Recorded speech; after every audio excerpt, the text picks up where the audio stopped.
Hello, buddy. Welcome back to Tin Man's Corner channel. I'm your host, Jeffrey Tin Man Taylor, and today I'll be reacting to a Mr. Nightmare video for you guys.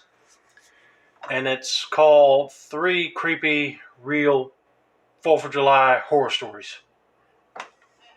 So, let's get this reaction on the road.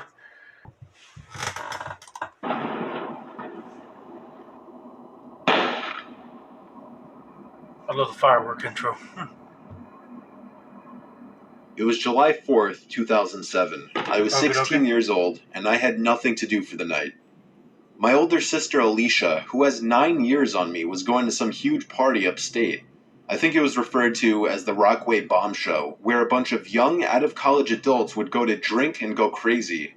Surprisingly, when I told my sister that I had no plans, she invited me to come with her and her boyfriend Alex. Now, I was a shy kid, so maybe that's why she was inviting me, to help me break out of my shell. But being 16 years old, it was definitely out of my comfort zone to go attend some crazy drinking party full of 20-year-olds. Somehow, though, she guilted me into going. We'd have to stay at a motel overnight there, so I packed my stuff, and within 2 hours, Alicia was honking the horn outside. It was a long drive, close to 4 hours. By the time we arrived, the sky was already turning that bright orange as the sun was setting. We pulled into some sketchy-looking road with a sign that said "Fireworks Show This Way." I rolled down the window and already heard a huge crowd of people in the distance. As we passed the tree lines on either side into the clearing, we could see a transportable stage, a bunch of tables scattered everywhere, and a food and drink bar. Now that's a big party. People in their low 20s everywhere, all holding beers or other alcoholic beverages. I felt my heart sink a little in social nervousness. Alicia parked the car on the grass, because really there was no parking lot, and the parking was basically a free-for-all. I followed Alicia and Alex to the party, and they immediately, coincidentally, found some of their friends who already seemed drunk. They introduced me, and we chatted for a bit. Alicia handed me a beer, which I nervously accepted. As soon as I took the first sip, I started getting weird stares from people. I was afraid someone would ask me how old I am. I continued to cling on to Alicia and Alex for another 15 minutes before they both split up and started talking to random people.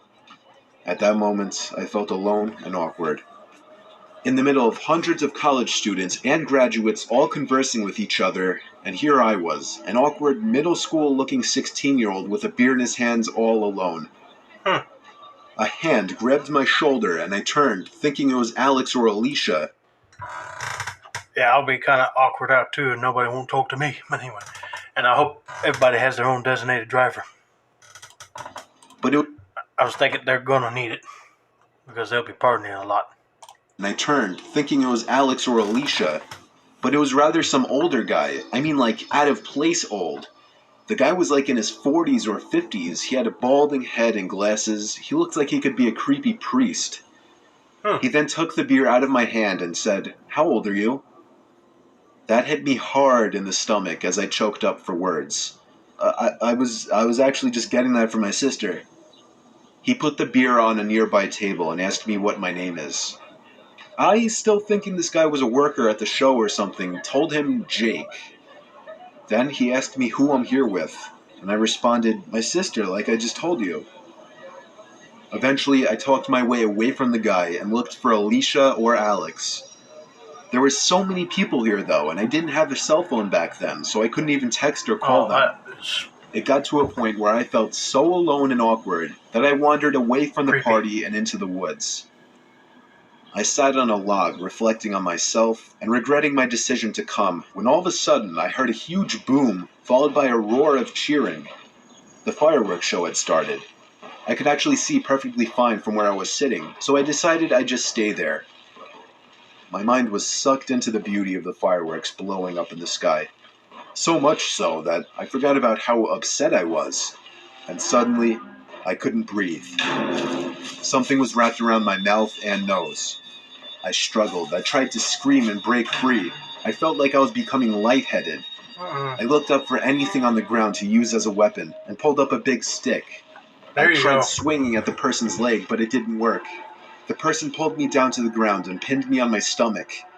As a final attempt, I grabbed a big stone from in front of me, and with a single, lucky swing, I struck the person straight in the face. Oh! They let Yeah, loose he's their gonna be grip hurt. and let out a grunt, giving me enough time to get up and run. I did take one glance at the person, however, and could see that they were wearing the same thing that the man I saw earlier had been.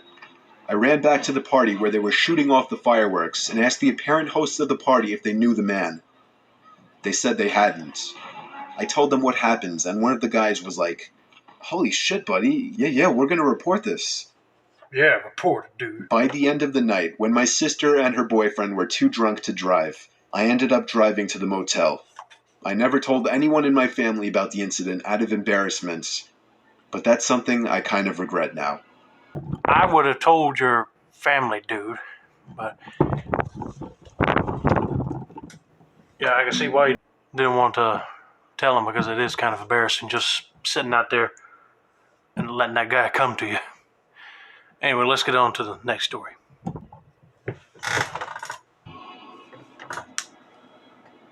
My name is Ivan, I'm 15 years old, and this is the scariest experience of my life. So it's the 4th of July, 2015. Right. I live in a calm suburban neighborhood that's usually very quiet, but one night it all changed.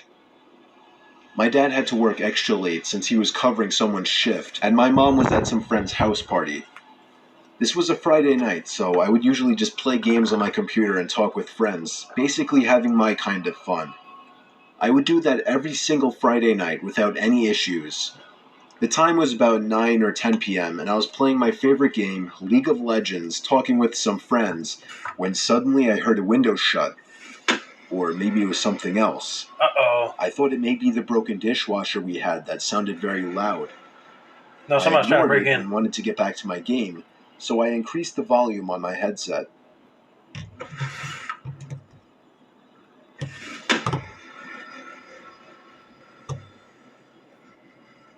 The sound echoed so loud that I could almost hear it with the volume on 96%. Oh. I had enough and wanted to see what it was. So I reduced the volume and told my friends to hold on and that I would be right back. The sound wasn't from the dishwasher or the dryer. It wasn't a window either. The sound was still underway though when I came to look what it was. The basement. I had never gone in there since we moved in, and my parents told me to never go down there by myself. Not for suspense reasons or anything like that, but they actually just don't want me going down there moving around any boxes. The basement was dirty, and the door was kind of broken and always gave out creepy drafts when it was open. I went to the basement door and listened. The sound went on for a good 2 minutes before silence. Really? My whole body was actually filled with joy and happiness. But before I could even breathe out and go to my room calmly, the sound started again. First quietly, and then louder and louder and louder. No, I will be checking the house from top to bottom and trying to find the source of this sound. Probably somebody trying to break into a safe or something, I don't know. Louder. I was completely home alone, if you're wondering. No parents, no pets, no babysitters, nothing. I didn't even have any weapons to defend myself either. I was so scared that I started having thoughts about my entire life, as if it were flashing before my eyes, so completely sure I was going to pass out or even die. Now the sound was very loud. I went straight to my room and closed and locked the door very quietly. I took my phone and dialed my mom's number. She told me to call the police, which suddenly seemed like a better idea. Yeah. I called the police, and as I was on the line with the operator, I heard a door opening from all the way downstairs. Oh, crap. Because it was so loud, I knew that it was the basement door. The operator told me that they would be over as soon as they could. It was at that moment that the horrific truth hit me. Somebody was in my house. I listened in silence for a few minutes, other than the occasional firework booming in the distance from the outside, as I heard somebody rummaging through our kitchen and living room. I wrote to my friends in the chat, "There's a fucking intruder in my house." Before I could even see what they responded with, I heard footsteps coming upstairs. Oh, crap. Thinking on my feet, I opened the window and jumped down 2 stories onto the grass, breaking my left ankle. I was crawling as far as I could away from the window, and when I looked up to the window, I saw him. The most disturbing face which has ever belonged to a man. A crooked mouth, brown, wiry hair, and eyes so dark I couldn't even see them. But I could only see it for a few moments before he turned and walked away from the window. The sounds of cop cars stopping nearby was the greatest thing ever at that moment. I remember watching the police walking the man out to the car in cuffs, and I'll never forget that face, which looked even more horrific up close as he gave me an evil, hateful stare before being driven off in the back seat of that police car. Yeah, and just imagining what that face he's talking about looked like. I mean, ugh. I hate to imagine jumping out of a window myself and then hopefully don't break nothing, but then imagining seeing something like that he's talking about. I'll be scared to death.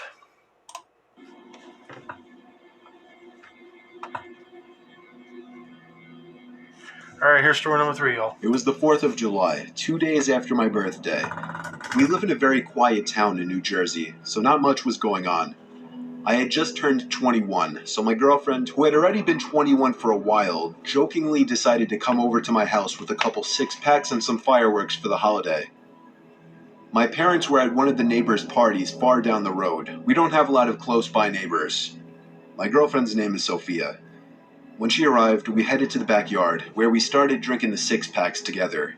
She brought 2 big firework missiles, a couple bottle rockets, and some firecrackers. Oh, they're gonna have a party. Obviously, the missiles were what caught my eye the most. When I finished my second beer, I got off the deck to shoot off the 2 bottle rockets. Up next were the firecrackers. After lighting up the firecrackers, however, I noticed my garage was open all the way across the yard. I told Sophia I'd be right back and walked over to it. I went inside and turned on the light. Every drawer and every closet door had been opened. I called my dad first thing and let him know somebody broke into the garage and possibly robbed us. He had a typical reaction. "Are you serious? Aw, shit. Where did they take?" "I don't know," I told him. "Alright, hang tight, I'll be home in a sec to check it out." So my dad was momentarily leaving the party down the block to come check it out. When I got back to the deck, I told Sophia, and she was just in shock. She went to go look herself, and when she came back, we just sat there outside on the backyard deck, waiting. Eventually, I decided to just shoot off the big missiles anyway. I couldn't wait anymore, and it was July 4th after all. Sophia told me to go for it. Boom. The first missile was huge. It practically lit up the whole backyard for a second. I loved it. But I knew these 2 missiles were not cheap, so I thanked Sophia again. I lit the second missile, and during those initial few seconds, as the fuse was burning, me and Sophia both heard a large branch snapping on the ground from the woods. We both looked in that direction, and as the rocket exploded in the sky, it provided just enough light to see a figure in the woods facing us. Oh. We both screamed Yeah,